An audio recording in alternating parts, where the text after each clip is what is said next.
No niin, tässä nyt kun tässä on tällainen kuva, niin tämä niin kuvaa vähän niin sitä, taikka no en tiedä, mutta minä nyt tässä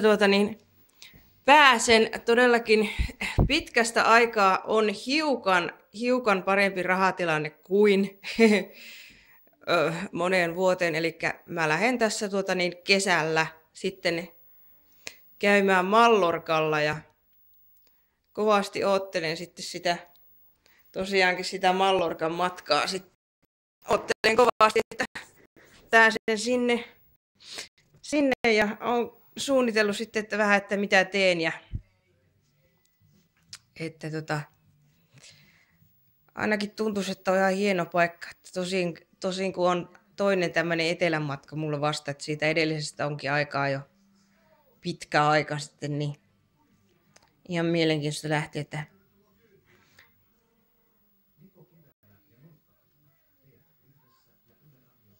mutta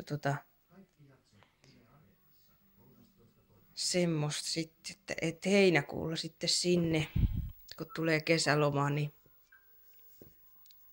viikon matka vaan. Nyt kyllä vähän harmittaa, kun olisi katsoin, että olisi niin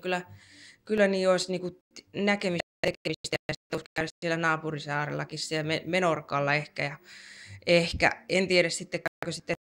mantereella, mutta sinne ei varmaan ole rahaa, mutta tosiaankin kyllä niin kuin tuntuisi, että siellä on kyllä ihan varmaan nähtävää sitten mulle ja koettavaa, niin että voi olla ihan mukava reissu. Ja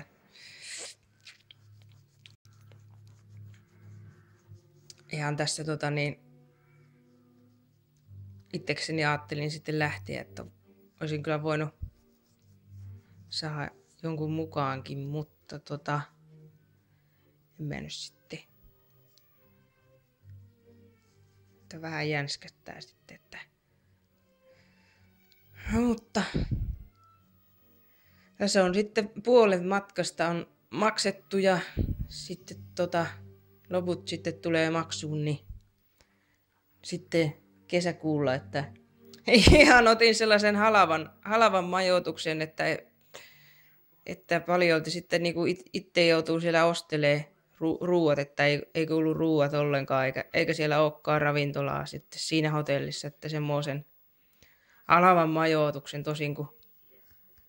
hotuu tälleen budjettimatkailla, niin semmoista sitten.